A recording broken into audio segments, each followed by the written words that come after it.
Chainsaw Man blessed our screens in October of last year, I had never seen an anime with so much hype before its release that wasn't a second season. Watching the anime community explode in joy when the first episode came out was like witnessing a natural phenomenon. Fans immediately started making cosplay, viral videos, artwork, and so much more to an unprecedented level. Hype of this level had only been seen with the second season of beloved anime, not for the first season of a brand new show. Chainsaw Man is an anime I fell in love with when watching. It felt like watching a mini movie every week, and I have missed having a new Chainsaw Man episode every Tuesday. Produced by MAPPA and released in the fall of 2022 and adapted from a manga by Fujimoto Tatsuki, Chainsaw Man follows Denji, whose father died and left an immense sum of money owed to the Yakuza unpaid. Denji is left with a debt in his father's stead. He comes in contact with a devil with a chainsaw sprouting from its head. Denji names the devil Poshita, and they work together to slaughter other devils to pay the debt he inherited. Denji dreams of a normal life, a life where he can wake up and have breakfast, maybe a girlfriend too who he can play games with and fool around with. But his current lifestyle makes even simple pleasures in life impossible. On one of his errands to kill a devil, Denji and Poshita are killed by a devil who had zombified the Yakuza family Denji was in service to. Poshita merges his body with Denji's with the promise that Denji will make his dreams come true. Denji sprouts chainsaws from his limbs and decimates the zombie devil and the Yakuza zombies, leaving Denji debt-free. He is found by the beautiful Makima, the elite devil hunter of the Public Safety Bureau. She offers him a choice to die or work for her. Makima, being a beautiful woman and a chance of a life with pleasures like breakfast and a place to call home, makes the choice obvious for Denji. Denji is assigned to a team of devil hunters led by Aki, who carries a cool air. Power is a fiend, a devil inside a human corpse. She is part of a devil hunting team. Power is eccentric, unpredictable and rash. She is one of the most entertaining characters in the show, especially as she and Denji grow closer. Other members of the team include Himeno, the wisest of the group, and Kobeni, a scaredy cat who is typically quiet. The ultimate goal of the team is to kill the Gun Devil, the most dangerous devil of them all. Denji initially is not interested in the Gun Devil as he has no personal vendetta against him, unlike Aki and Himeno. However, Makima promises Denji she will make any dream of his come true if he kills the Gun Devil. Denji, having fallen for Makima, wants to seal the deal with her. Therefore, he is determined to take down the Gun Devil. There is unease within the Public Safety Bureau. Character motivations and actions come into question. Syndicates in the shadows rise to take out Makima and Denji. Devil activity increases as news of the appearance of the Chainsaw Devil, that is Denji, spreads. The show progressively gets darker and darker. More fearsome foes appear, and desperate measures are taken by all sides in this war against devils. Chainsaw Man explores themes like the family you make. Denji, Aki and Power living together and bonding displays this theme perfectly. It's not a perfect family for any of them, but they make it work. Grief and death are themes this show explores with brutal honesty. Control is probably the most explored theme in this series. Some of it is on the nose, especially with Makima and Denji's relationship, but there are other seeds of control spread out in the series that are horrifying when you think about them more deeply. Ignorance is an interesting theme in this series because it applies to Denji for the most part. His ignorance of control and of the dangers around him. His ignorance is also self-inflicted.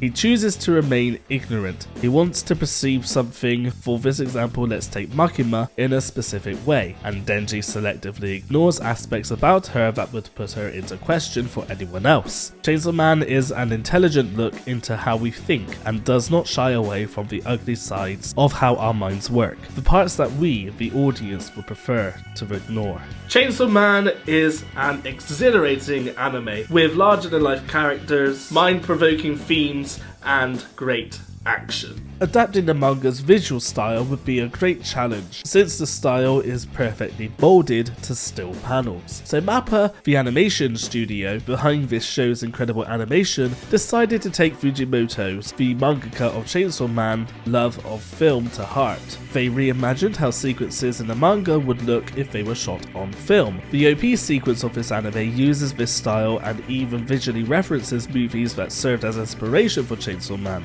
Anime is known for its out-of-this-world action sequences that break the laws of physics in relation to how the camera moves. But Chainsaw Man does not do this. Every shot is composed in a way that would be done with a camera on a movie set. This is in no way unique to Chainsaw Man. I've spoken in depth before about how anime like Tomoko Market have an indie film aesthetic to it, but Chainsaw Man has gone for a Hollywood visual style. Framing and shot composition is everything for Chainsaw Man. Having dynamic and effective lighting, especially with narrative or directional uses, is essential for shot composition, and the positioning of the characters is especially important in Chainsaw Man. The positions can indicate how the characters are feeling, the social hierarchy of the characters within the shot, which the characters the creators want you to focus on in the shot. This is all taken into consideration when composing a shot for Chainsaw Man, and it works brilliantly. What I had just talked about is highlighted strongly in the OP sequence, with Makima acting as a barrier between Denji and the other characters throughout.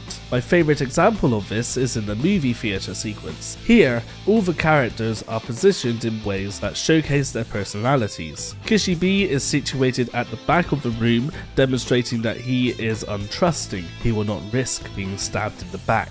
Three devils are positioned between Kishibe in the background and the main characters, who are positioned in the foreground, demonstrating that these are minor characters, but the closer a devil is to the main cast may indicate they become party to the main cast later. And of course, the foreground of our main characters have them seated in accordance with their personalities. Makima is acting as a barrier between Denji and the rest of the characters. They share a bucket of popcorn together, and Makima even feeds Denji, likely foreshadowing what their relationship is going to be. Aki is between Makima and Himeno. He is next to Makima because he likes her, and he is next to Himeno because they share a lot of history together, and Himeno is interested in Aki. Aki is clearly the only character interested in the movie. Himeno shows signs of disgust at the movie and even falls asleep.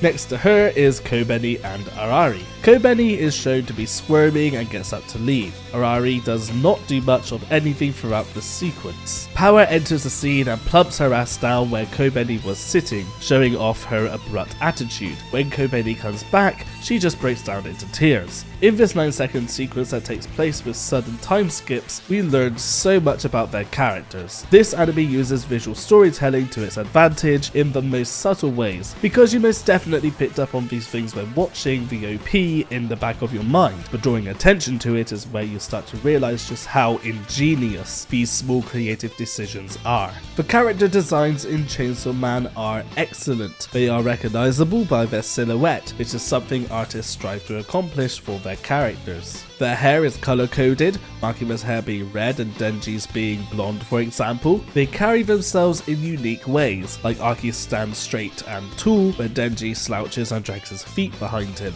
All of these aspects of their character design play into their character too. The devil designs are outstanding, Katana being my favourite design, with the trench coat, the katanas piercing through his arms and his skull, the blue cap, and the unnerving reveal of the teeth. His design screams dangerous bad guy.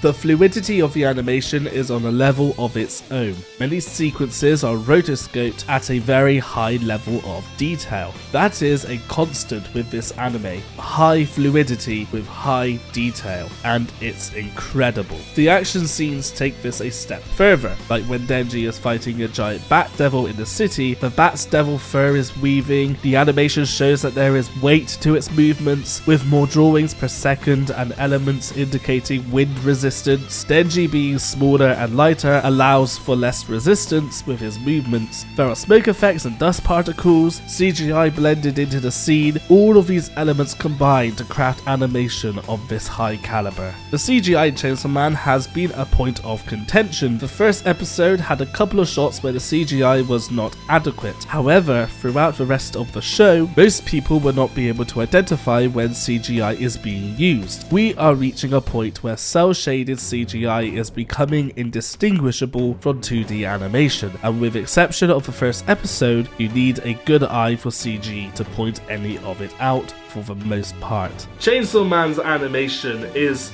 spectacular. The opening song, Kickback, sounds like it was written with Denji in mind, wanting to be satisfied with doing the bare minimum, but as the song continues, it demonstrates that he may have a screw loose. The song is energetic and is a major highlight for every episode. Chainsaw Man includes a unique song for the ending of every episode with unique animations. My personal favourites are Josei by Tubue, Chiu Taiyose by Anno, and Hawatari to Oku Senti by Maximum the Hormone, the same band that did the music for Death Note's second OP and ED. This was an incredible addition to the series. The animation for these sequences was flawless, and all 12 songs are fantastic. I love the mix up in the genres too. The soundtrack is great. It really pulls you into the scene and elevates the emotion. I especially loved that during Katana and Denji's first showdown, the song by Maximum the Hormone began to play. It turned what was already an amazing scene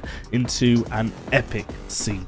The dub and sub debate for this show is an interesting one. The Japanese cast are all fantastic, however I do have issues with the dub, but I would not say it is bad. Hear me out. Denji's actor Ryan Colt Levy does the raspy teenager voice we've heard from Ash Ketchum since the 90s, and I feel it doesn't suit the character. Power, who is voiced by Sarah Wiedenheft, and she did the standard tomboy voice where you give the not so feminine character a raspy voice because apparently that makes them sound more boyish. If you listen to the original Japanese voice of Power, and even actors who play Power in other languages, they give Power an energetic but feminine voice. Speaking of Power's voice actors in other languages, the Spanish dub is something else. Here is a short clip of Power in Japanese.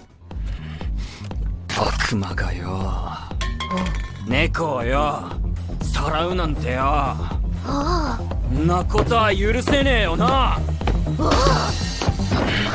デビルハンターとして許せねえ。And here's the Spanish version of the same clip. ¡Demonio de mierda! ¿Cómo se atreve a secuestrar a un gatito? Es mi deber hacerlo pagar por eso. Como Devil Hunter, no lo puedo dejar pasar. You get a completely different take on that scene. Before I wrap up, I also want to mention that China censors blood in anime and replaces the red color with white.